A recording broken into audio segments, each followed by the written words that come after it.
Assalamualaikum warahmatullahi wabarakatuh. Pada kesempatan kali ini, kami dari kelompok 10 akan menyampaikan hasil diskusi kami terkait pengambilan keputusan taktis atau jangka pendek melalui perhitungan biaya relevan. Sebelum menuju pada pemaparan materi, sebelumnya izinkanlah kami untuk memperkenalkan anggota dari kelompok 10. Yang pertama, ada Aprilia Nanda Ciptaningsih dengan NIM akhir 008.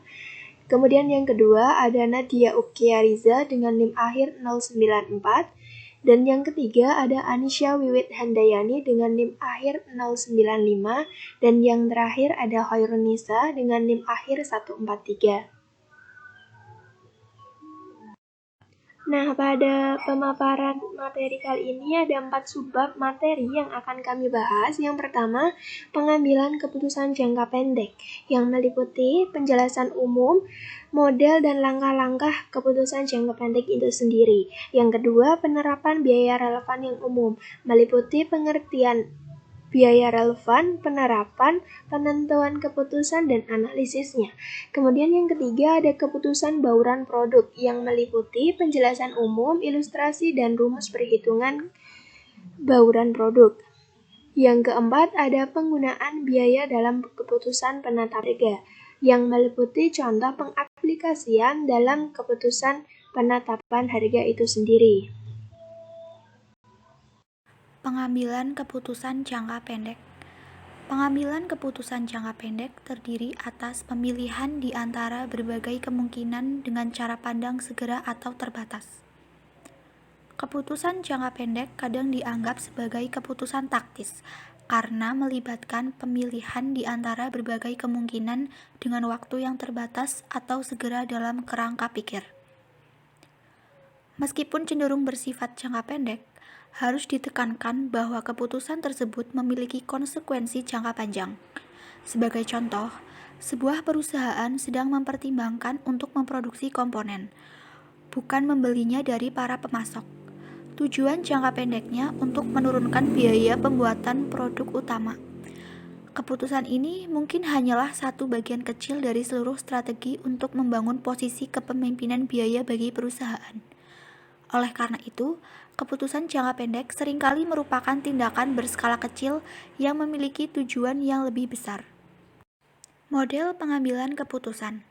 Bagaimana perusahaan mengambil keputusan jangka pendek yang tepat? Model keputusan atau decision model, sekumpulan prosedur spesifik yang menghasilkan keputusan, dapat digunakan untuk menyusun pemikiran pengambilan keputusan dan mengatur informasi untuk membuat keputusan yang tepat. Berikut ini disajikan ikhtisar dari model pengambilan keputusan. Langkah pertama, kenali dan tentukan permasalahan. Langkah kedua, identifikasi alternatif solusi permasalahan. Hilangkan alternatif-alternatif yang tidak layak. Langkah ketiga, identifikasi biaya dan manfaat yang berhubungan dengan setiap alternatif yang layak. Kelompokkan biaya dan manfaat berdasarkan relevan atau tidak relevan. Kemudian, hilangkan biaya dan manfaat yang tidak relevan dari pertimbangan. Langkah keempat, perkirakan biaya dan manfaat yang relevan untuk setiap alternatif yang layak. Langkah kelima, berikan penilaian terhadap faktor-faktor kualitatif. Langkah keenam, ambil keputusan dengan cara memilih alternatif yang memiliki manfaat bersih secara keseluruhan yang terbesar. Langkah pertama, mengenali dan menentukan permasalahan. Langkah pertama adalah mengenali dan menentukan permasalahan. Misalnya, para anggota tim manajemen dapat mengidentifikasi kebutuhan perusahaan terkait kapasitas tambahan produksi dan tambahan ruangan untuk persediaan bahan baku dan barang jadi. Jumlah pekerja dan ruangan yang dibutuhkan, alasan adanya kebutuhan tersebut, dan bagaimana ruangan tambahan akan digunakan adalah semua dimensi permasalahan yang penting. Namun, pertanyaan intinya adalah bagaimana memperoleh kapasitas tambahan. Langkah kedua, mengidentifikasi alternatif-alternatif solusi yang memungkinkan.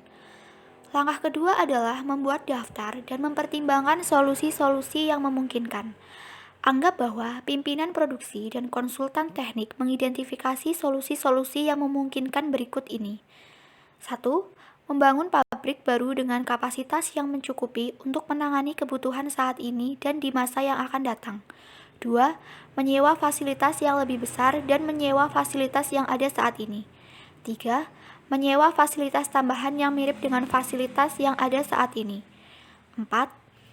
Menyelenggarakan shift kedua di pabrik utama dan menyewa gedung tambahan yang akan digunakan untuk menyimpan persediaan bahan baku dan barang jadi sehingga lebih memberikan ruang untuk perluasan produksi. 5. Mengalihdayakan produksi ke perusahaan lain dan menjual kembali ke produsen lain. Langkah ketiga, mengidentifikasi biaya dan manfaat yang terkait dengan setiap alternatif yang layak.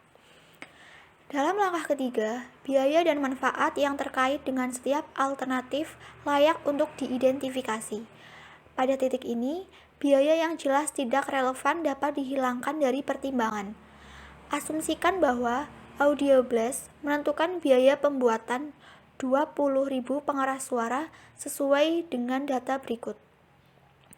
Bahan baku langsung sebesar $60.000, tenaga kerja langsung 110.000, overhead variable 10.000. Total biaya produksi variabel yaitu sebesar $180.000. Selain itu, shift kedua harus diselenggarakan dan sebuah gedung harus disewa untuk menyimpan persediaan bahan baku dan barang jadi pada saat Audio Blast melanjutkan kegiatan produksi pengeras suara di dalam perusahaan. Saat pola arus kas semakin kompleks untuk alternatif-alternatif yang bersaing, sulit untuk menghasilkan aliran arus kas yang sama untuk setiap alternatif. Dalam contoh ini, prosedur yang lebih canggih dapat dan harus digunakan untuk analisis. Langkah keempat, memperkirakan biaya dan manfaat yang relevan untuk setiap alternatif yang layak.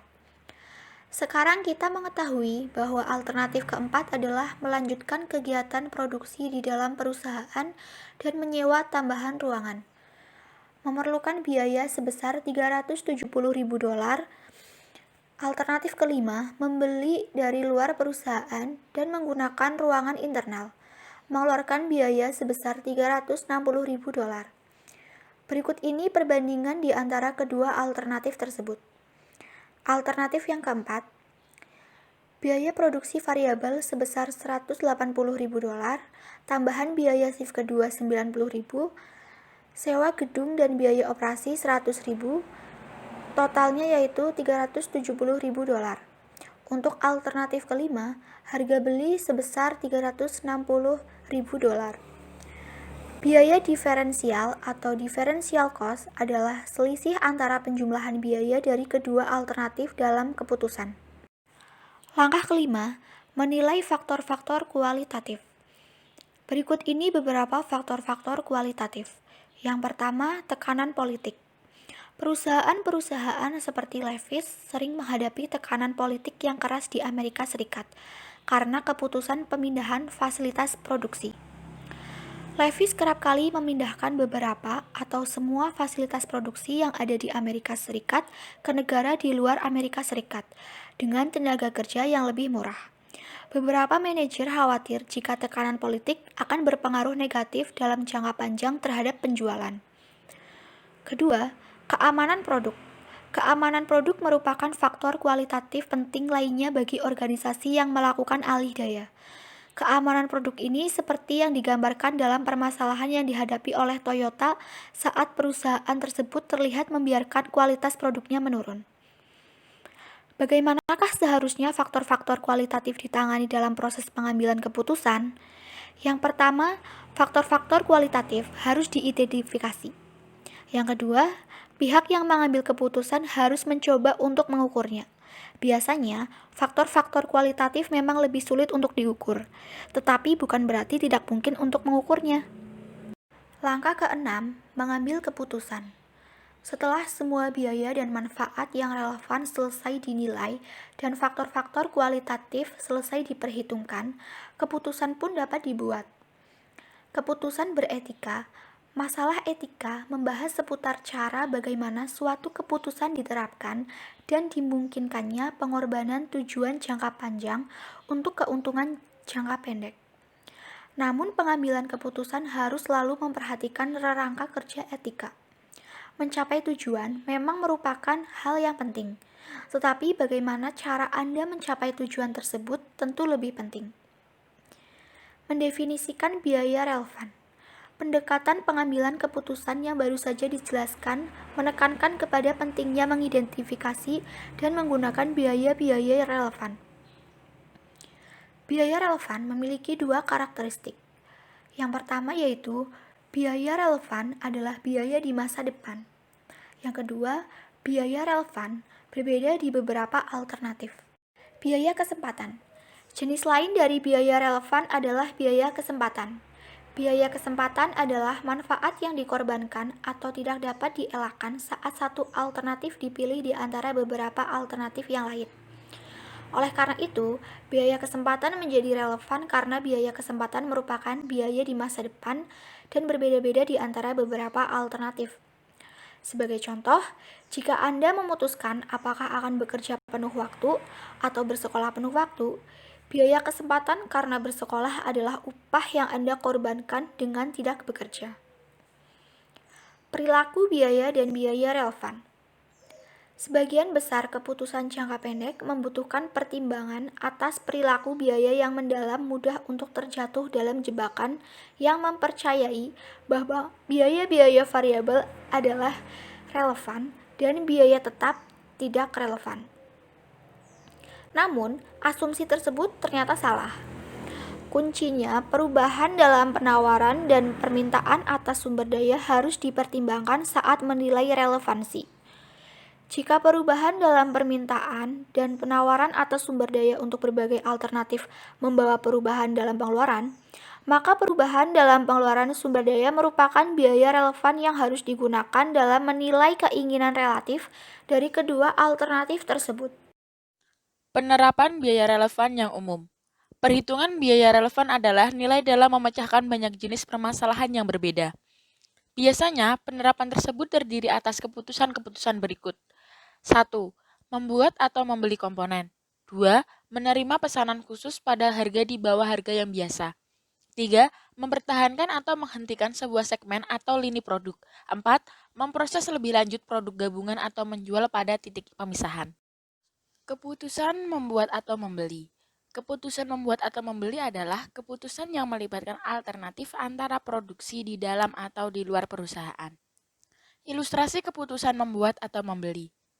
Asumsi bahwa Swisse Manufacturing saat ini memproduksi komponen elektronik yang digunakan dalam salah satu mesin pencetaknya.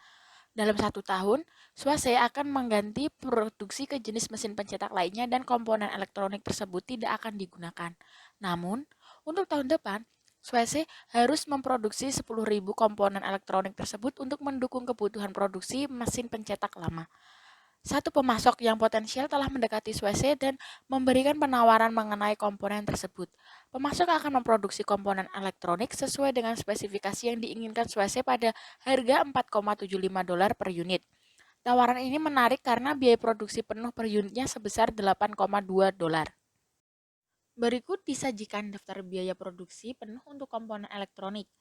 Bahan baku langsung total biaya $10.000, biaya per unit $1, tenaga kerja langsung total biaya $20.000, biaya per unit $2, overhead variabel total biaya $8.000, biaya per unit $0,8, overhead tetap $44.000, biaya per unit $4,4. Dengan total biaya $82.000, biaya per unit $8,2. Overhead tetap terdiri atas biaya pabrik umum yang dialokasikan ke setiap lini produk. Apapun yang terjadi terhadap lini komponen, overhead tetap keseluruhan tidak akan terpengaruh. Overhead tetap tidak relevan dan dapat diabaikan pada saat menyusun permasalahan.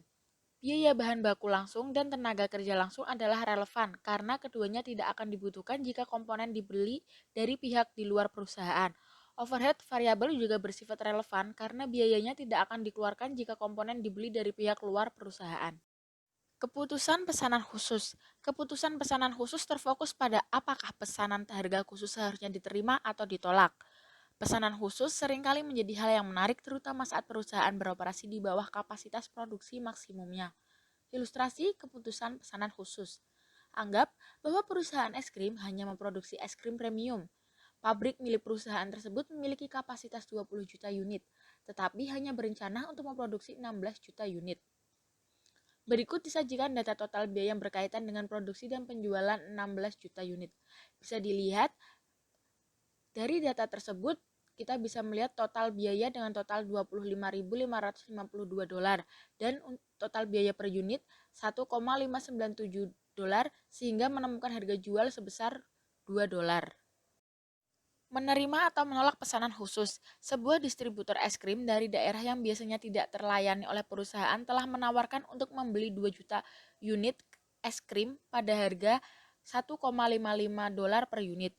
Pihak distributor akan memberikan label sendiri pada es krim tersebut. Oleh karena distributor mendekati perusahaan secara langsung, maka tidak terdapat komisi penjualan. Harga yang ditawarkan sebesar $1,55 di bawah harga normal sebesar $2. Jika pesanan diterima, pendapatan sebesar 1,55 per unit akan direalisasikan. Jika pesanan tidak diterima, manfaat tersebut tidak akan direalisasikan. Namun, semua biaya variabel kecuali komisi penjualan sebesar $0,02 juga akan dikeluarkan, yang akan menghasilkan biaya sebesar $1,48 per unit. Keuntungan bersihnya adalah $0,07, yaitu didapat dari $1,55 dikurangi $1,48 per unit. Analisis biaya relevan dapat diringkas sebagai berikut. Dari data tersebut dapat kita lihat keuntungan yang dapat kita terima yaitu sebesar $140.000 dan keuntungan diferensial dari keputusan menerima sebesar $140.000. Menerima pesanan khusus akan meningkatkan keuntungan sebesar $140.000 didapat dari $0,07 dikali 2 juta. Keputusan mempertahankan atau menghentikan. Keputusan mempertahankan atau menghentikan dapat memiliki skala yang besar seperti saat Ford Motor Company memikirkan penjualan lini otomotif mewahnya, yaitu Jaguar dan Land Rover. Keputusan untuk mempertahankan dan menghentikan juga dapat melibatkan aset fisik berskala besar, seperti saat MGM Resort International di Las Vegas memikirkan apakah akan menghancurkan hotel mewahnya Harmon bahkan sebelum sempat dibuka karena permasalahan teknik dan konstruksi. Ilustrasi keputusan mempertahankan atau menghentikan. Perhatikan Norton Material yang memproduksi batako, batu bata, dan ubin lantai. Controller telah menyiapkan perkiraan laporan laba rugi segmen berikut untuk tahun depan. Itu dia data laporan laba rugi segmen untuk tahun depan.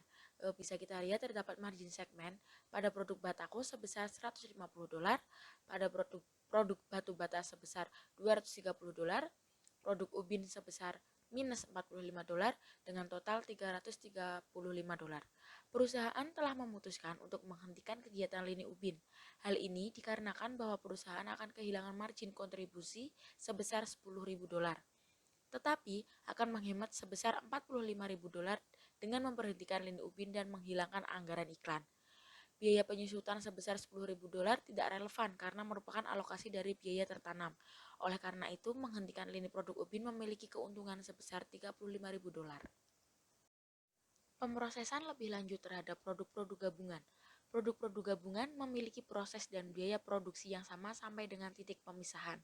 Pada titik pemisahan, produk-produk gabungan menjadi dapat dibedakan sebagai produk terpisah yang dapat diidentifikasi. Sebagai contoh, mineral-mineral tertentu seperti tembaga dan emas mungkin ditemukan dalam satu batu yang sama. Batu tersebut harus ditambang, dihancurkan, dan diperlakukan sebelum tembaga dan emas dipisahkan pada titik pemisahan. Biaya penambangan, penghancuran, dan pemeliharaan adalah sama untuk kedua produk sehingga lebih lanjut menjadi tembaga, emas, dan substansi-substansi lainnya yang ada di dalam batu tersebut. Hal ini membuat biaya gabungan menjadi tidak relevan untuk keputusan apakah akan menjual pada titik pemisahan atau diproses lebih lanjut. Akan lebih menguntungkan untuk memproses lebih lanjut produk gabungan tersebut. Keputusan menjual atau memproses lebih lanjut adalah keputusan relevan yang penting yang harus diambil oleh seorang manajer. Keputusan bauran produk. Suatu organisasi memiliki fleksibilitas yang besar dalam memilih bauran produk mereka. Bauran produk mengacu pada jumlah relatif dari setiap produk yang diproduksi atau jasa yang disediakan oleh perusahaan. Keputusan tentang bauran produk dapat memiliki pengaruh yang signifikan atas tingkat keuntungan perusahaan. Setiap bauran mewakili alternatif yang terkait dengan tingkat keuntungan. Seorang manajer harus memilih alternatif yang dapat memaksimalkan keuntungan, karena biaya tetap tidak berubah dengan tingkat aktivitas. Total biaya tetap akan tetap sama untuk semua bauran yang mungkin, sehingga tidak relevan untuk keputusan ini. Oleh karena itu, seorang manajer harus memilih alternatif yang akan memaksimalkan total margin kontribusi. Ilustrasi keputusan bauran produk. Asumsikan bahwa George Company memproduksi dua jenis persneling, X dan Y, dengan margin kontribusi per unit masing-masing sebesar $25 dan $10. Jika perusahaan memiliki sumber daya tak terbatas dan permintaan terhadap setiap produk juga tak terbatas, maka keputusan bauran produk sederhana, memproduksi jumlah tak terbatas untuk setiap produk. Sayangnya, setiap perusahaan menghadapi sumber daya dan permintaan yang terbatas untuk setiap produk. Keterbatasan ini disebut kendala. Seorang manajer harus memilih bauran yang optimal berdasarkan kendala yang ada di perusahaan. Asumsikan bahwa George dapat menjual seluruh hasil produksinya. Berapa orang mungkin berpandangan bahwa hanya persneling X yang harus diproduksi dan dijual. Namun, solusi tersebut tidak selalu alternatif yang terbaik. Pemilihan bauran yang optimal dapat diperbaharui secara signifikan oleh hubungan antara sumber daya terbatas dan langka terhadap produk tunggal.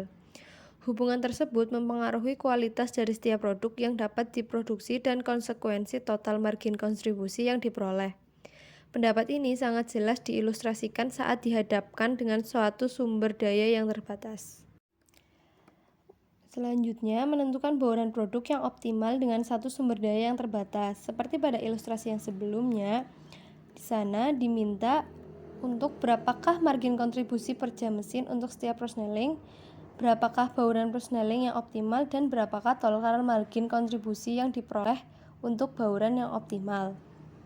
Solusi yang dapat dilakukan untuk yang pertama, di mana persneling X dan persneling Y dipisah dengan margin kontribusi per unit ditulis $25 dan $10.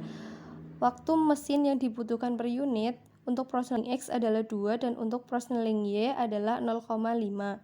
Margin kontribusi per jam mesinnya untuk persneling X adalah $12,5, sedangkan untuk persneling Y adalah $20. Solusi yang kedua, oleh karena persneling Y yang menghasilkan margin kontribusi per jam mesin sebesar $20, maka seluruh mesin harus didedikasikan untuk produksi persneling Y.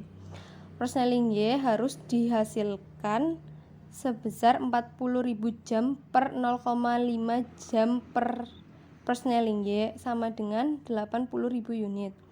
Bauran yang optimal adalah persneling Y sama dengan 80.000 unit dan persneling X adalah 0 unit. Solusi yang ketiga, total margin kontribusi dari bauran yang optimal sama dengan 80.000 unit persneling Y dikali dengan $10 sama dengan $800.000. Ini merupakan ilustrasi hal penting yang mendasari pengambilan keputusan yang relevan dengan sumber daya yang terbatas. Ini menunjukkan bahwa margin kontribusi per unit dari setiap produk bukan merupakan perhatian utama untuk memutuskan jumlah dari setiap jenis produk yang diproduksi dan dijual. Sebaliknya, margin kontribusi per unit dari sumber daya yang langka adalah faktor yang memutuskan, yang berarti bahwa produk yang menghasilkan margin kontribusi per unit yang tertinggi dari sumber daya yang langka harus dipilih. Rumus margin kontribusi per unit dari sumber daya yang langka yaitu margin kontribusi per unit dari sumber daya yang langka sama dengan harga jual per unit kurangi biaya variabel per unit dibagi jumlah sumber daya langka per unit yang dibutuhkan. Selanjutnya, menentukan bauran produk yang optimal dengan satu sumber daya yang terbatas dan kendala dalam penjualan, di mana ilustrasi ini sama dengan yang sebelumnya, namun ada tambahan kendala dalam penjualan. Jadi untuk informasi dan soalnya itu sama, berbeda hanya di solusi yang kedua dan ketiga, di mana solusi yang kedua karena persneling Y menghasilkan margin kontribusi per jam mesin sebesar $20, maka prioritas pertama adalah memproduksi persneling Y yang dibutuhkan oleh pasar. Jumlah jam mesin yang dibutuhkan untuk jumlah maksimum persneling Y sama dengan 60.000 unit dikali 0,5 jam mesin yang dibutuhkan untuk setiap unit persneling Y sama dengan 30.000 jam yang dibutuhkan untuk memproduksi 60.000 unit persneling Y. Selanjutnya, jumlah mesin yang tersisa untuk persneling X sama dengan 40.000 jam dikurangi 30.000 jam sama dengan 10.000 jam. Jumlah persneling X yang dapat diproduksi dengan jam mesin sisa sebesar 10.000 jam sama dengan 10.000 jam per 2 jam per unit sama dengan 5.000 unit. Sekarang, bauran optimal adalah 60.000 unit persneling Y dan 5.000 unit persneling X. Bauran ini akan menyerap seluruh jam mesin yang tersedia.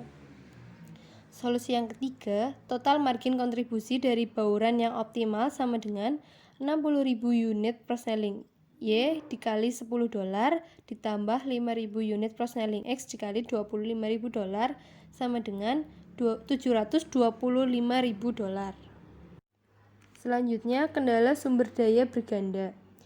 Kehadiran hanya satu sumber daya terbatas mungkin tidak realistis. Organisasi sering menghadapi kendala berganda, yaitu keterbatasan bahan baku, keterbatasan tenaga kerja yang memiliki keahlian yang memadai, permintaan yang terbatas atas setiap produk, dan sebagainya. Solusi dari permasalahan bauran produk dengan hadirnya kendala berganda dianggap lebih rumit dan membutuhkan penggunaan teknik matematika khusus yang dikenal dengan program linear atau linear programming yang disediakan dalam mata ajar manajemen biaya lanjut. Selanjutnya, penggunaan biaya dalam keputusan penetapan harga. Penetapan harga berdasarkan biaya atau cost based pricing. Permintaan ada di satu sisi dalam persamaan harga dan penawaran di sisi yang lain, sehingga pendapatan harus menutup semua biaya agar perusahaan dapat menghasilkan keuntungan. Banyak perusahaan memulai dengan biaya untuk menentukan harga. Oleh karena itu, perusahaan harus menghitung biaya produk dan menambahkan keuntungan yang diinginkan. Mekanisme pendekatan ini sederhana. Umumnya, terdapat basis biaya yang markup. Markup adalah persentase yang diterapkan atas basis biaya dan dihitung sebagai berikut. Harga dengan menggunakan markup sama dengan biaya per unit ditambah biaya per unit dikali persentase markup. Selanjutnya, menghitung harga dengan menerapkan persentase markup terhadap biaya. Dengan informasi, Elvin Company merakit dan memasang komputer sesuai dengan keinginan pelanggan. Elvin telah memutuskan untuk menetapkan harga atas pekerjaan sebesar biaya bahan baku dan tenaga kerja ditambah dengan 20%. Pekerjaan untuk sekolah teknik vokasi setempat memiliki biaya sebagai berikut. Bahan baku langsung $65.000, tenaga kerja langsung $4.000. Yang diminta, hitunglah harga yang dikenakan oleh Elvin Company terhadap sekolah teknik vokasi tersebut. Solusi yang dapat dilakukan yaitu dengan menghitung harga sama dengan biaya ditambah presentasi markup dikali biaya, yaitu $69.000 ditambah 0,2 dikali $69.000, yaitu sebesar $82.800. Markup dengan sebesar 20% bukan merupakan laba murni. Sebaliknya, markup tersebut memasukkan biaya yang tidak diperhitungkan seperti overhead, termasuk gaji kantor dan manajemen Elvin, serta beban pemasaran dan administrasi. Presentasi markup dapat dihitung dengan menggunakan berbagai basis. Beberapa pengamatan penting terkait hubungan antara biaya dasar, presentase markup, dan sistem biaya perusahaan. Pertama, saat perusahaan memasukkan beberapa biaya ke dalam biaya dasar, biasanya menjadi sangat penting bahwa perusahaan memiliki presentasi markup yang cukup besar untuk menjamin bahwa markup dapat menutupi seluruh biaya yang tersisa yang tidak dimasukkan dalam biaya dasar. Menutupi harga yang cukup besar untuk menutupi biaya lain yang signifikan dengan markup membutuhkan pertimbangan dan perkiraan biaya yang banyak. Kedua, pada catatan yang terkait efektivitas penerapan harga berdasarkan biaya tertentu sangat bergantung pada akurasi sistem biaya dan pemahaman manajer atas struktur biaya perusahaan. Penetapan biaya dan harga target atau target costing and pitching. Penetapan biaya target adalah suatu metode untuk menentukan biaya produk atau jasa berdasarkan harga target yang bersedia dibayar oleh pelanggan. Departemen pemasaran menentukan karakteristik dan harga untuk sebuah produk merupakan cara yang paling tepat dapat diterima oleh konsumen. Selanjutnya, tugas dan teknis perusahaan adalah merancang dan mengembangkan produk sehingga biaya dan laba dapat ditutupi oleh harga tersebut.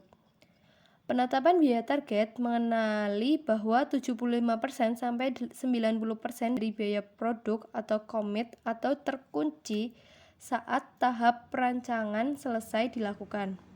Oleh karena itu, yang paling efektif adalah membuat perubahan besar dalam tahapan perancangan dan pengembangan dari daur hidup produk karena pada titik ini fitur produk serta biayanya masih cukup mudah disesuaikan. Usaha yang digunakan untuk mengurangi biaya yang biasanya terjadi dalam penetapan biaya target fokus pada perancangan ulang produk yang membutuhkan bahan baku, tenaga kerja dan proses selama produksi, pengiriman dan layanan pelanggan yang lebih sedikit dan lebih murah. Selanjutnya, ilustrasi penetapan biaya target.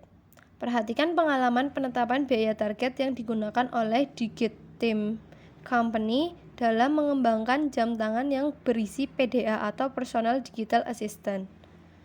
Faktor yang keren atas jam tangan tersebut adalah tinggi, tetapi sebenarnya memasukkan data pada jam tersebut cukup sulit. Hal ini membuat perusahaan berharap mampu untuk mengenakan harga premium untuk sejumlah kecil pengguna awal atau early adopters. Perkiraan harga dari Direktur Pemasaran sebesar $200. Manajemen Digitem mensyaratkan keuntungan sebesar 15% terhadap produk baru. Oleh karena itu, biaya target dihitung dengan menggunakan persamaan berikut. Biaya target sama dengan harga target dikurangi keuntungan yang diinginkan. Seperti ilustrasi yang sebelumnya, diminta untuk menghitung keuntungan yang diinginkan dan biaya target, yaitu dengan cara seperti berikut. Untuk keuntungan yang diinginkan sama dengan 0,15 dikali harga target, di mana harga target yaitu $200, sehingga 0,15 dikali $200 sama dengan $30. Jadi keuntungan yang diinginkan sebesar $30. Untuk yang kedua, target biayanya yaitu harga target dikurangi keuntungan yang diinginkan. Harga target $200 dan dikurangi keuntungannya $30, sehingga target biayanya sebesar $170. Penetapan biaya target melibatkan pekerjaan awal yang lebih banyak dibandingkan dengan penetapan harga berdasarkan biaya. Jika Digitime tidak dapat membuat jam dengan biaya per unit sebesar $170, maka teknis dan perancang harus kembali menggambarkan ulang produk dan mencari cara untuk membuat jam tangan sesuai dengan yang dianggarkan. Namun jangan lupakan pekerjaan tambahan yang harus dilakukan jika harga berdasarkan biaya ternyata terlalu tinggi dibandingkan dengan yang dapat diterima oleh para pelanggan. Kemudian, tugas yang sulit untuk membawa biaya agar mendukung harga yang lebih rendah atau biaya kesempatan dari kehilangan pasar secara bersamaan dimulai. Penetapan biaya target paling efektif digunakan dalam tahapan perancangan dan pengembangan daur hidup produk. Produk pada tahapan tersebut, fitur-fitur produk serta biayanya masih relatif mudah disesuaikan. Selanjutnya, kita akan mencoba untuk membedah contoh soal yang telah disediakan terkait fresh food. Informasinya bisa dilihat di PPT bahwasannya fresh food adalah jaringan restoran besar yang harus memutuskan jika ingin menjadi lebih murah untuk memproduksi 5.000 unit bahan makanan utama untuk digunakan di restorannya atau membelinya dari pemasok di luar perusahaan seharga $12 per unit. Untuk informasi biaya atas produksi di dalam perusahaan adalah sebagai berikut. Biaya yang dikeluarkan meliputi bahan baku langsung, tenaga kerja langsung, overhead produksi variabel, overhead pemasaran variabel, dan overhead pabrik tetap, di mana total biayanya sebesar $87 $7.500 dan untuk total biaya per unitnya sebesar $17,50. Overhead tetap akan terus berlanjut baik bahan makanan tersebut diproduksi di dalam perusahaan maupun dibeli dari pihak di luar perusahaan. Tidak ada tambahan biaya pembelian yang akan dikeluarkan selain harga beli. Berdasarkan informasi yang telah disampaikan pada slide sebelumnya, kita diminta untuk menyelesaikan 4 permasalahan. Yang pertama, apakah alternatif-alternatif yang ada untuk fast food? Yang kedua, bagaimana urutan biaya produksi internal dan pembelian eksternal yang relevan? Kemudian yang ketiga, alternatif manakah yang lebih efektif dari sisi biaya dan seberapa banyak? Yang keempat, sekarang diasumsikan bahwa 20% dari overhead tetap dapat dihindari jika bahan makanan dibeli dari luar perusahaan. Mana alternatif yang lebih efektif dari sisi biaya dan seberapa banyak? Nah, setelah kita melihat informasi yang disediakan beserta persoalan yang harus kita pecahkan, nah, berikut ada penyelesaian soal. Yang pertama terkait alternatif yang ada dan dapat diambil oleh fast food. Berdasarkan keterangan soal, kita dapat melihat terdapat 2 alternatif yang dapat diambil oleh fast food, yaitu yang pertama memproduksi sendiri atau produksi internal 5.000 unit bahan makanan utama yang digunakan di restorannya, atau membeli bahan makanan utama yang digunakan di restoran dari pemasok di luar perusahaan atau biasa kita kenal pembelian eksternal dengan harga $12 per unit. Kemudian yang kedua terkait urutan biaya untuk produksi internal dan pembelian eksternal yang relevan. Yang pertama, urutan biaya yang dibutuhkan untuk produksi internal yang relevan ada 4. Yang pertama ada bahan baku langsung, yang kedua tenaga kerja langsung, yang ketiga overhead produksi variabel, dan yang terakhir overhead pemasaran variabel. Sedangkan untuk urutan biaya yang dibutuhkan untuk pembelian eksternal yang relevan hanya terdapat 1 biaya, yaitu biaya pembelian terkait beli bahan makanan tersebut. Oke, lanjut penyelesaian soal yang nomor 3. Seperti perhitungannya bisa dilihat di tabel, di mana total biaya untuk pembuatan atau produksi internal sejumlah $57.500 dan untuk pembelian eksternal sebesar $60.000. Nah, untuk biaya diferensial untuk membuat itu sebesar $2.500. Berdasarkan perhitungan tersebut, alternatif produksi internal adalah alternatif yang lebih efektif dari sisi biaya, karena dengan melakukan produksi internal untuk bahan makanan utama yang digunakan di restoran fast food, biaya menjadi lebih murah atau ada penekanan biaya sebesar $2.500. Selanjutnya kita akan membahas soal nomor 4. Di sini diasumsikan overhead pabrik tetap yang dapat dihindari adalah sebesar 20% dari overhead pabrik tetap yang ada di informasi awal yang jumlahnya sebesar $30.000. Setelah memperhitungkan 20% dikali $30.000 tadi, ditemukan jumlah overhead pabrik tetap yang dapat dihindari sebesar $6.000. Nah, tabelnya masih sama seperti slide sebelumnya, hanya saja di sini kita menambahkan overhead pabrik tetap yang dapat dihindari, yaitu sebesar jumlah 6.000. Nah, setelah kita memasukkannya, maka akan ada perubahan pada total biaya produksi internal, yaitu sejumlah $63.500. Sehingga hal ini mempengaruhi biaya diferensial. Untuk biaya diferensialnya sendiri sejumlah $3.500. Nah, yang dapat kita simpulkan, alternatif pembelian eksternal di sini menjadi alternatif yang lebih efektif dari sisi biaya. Kenapa? Karena dengan melakukan pembelian eksternal untuk bahan makanan utama yang digunakan di restoran fast food ini, biaya menjadi lebih murah atau dapat menekan biaya sebesar $3.500. dengan asumsi bahwa overhead pabrik tetap yang dapat dihindari tadi sebesar 20% atau sejumlah $6.000. Sekian pemaparan materi terkait pengambilan keputusan taktis dari kelompok 10. Semoga materi pada kesempatan kali ini dapat dipahami dengan baik oleh teman-teman, dan kami memohon maaf apabila di dalam pemaparan materi kali ini terdapat banyak kesalahan, serta kami ucapkan terima kasih kepada teman-teman yang telah mendengarkan dan menyimak pemaparan materi dari kelompok kami. Terima kasih. Wassalamualaikum warahmatullahi wabarakatuh.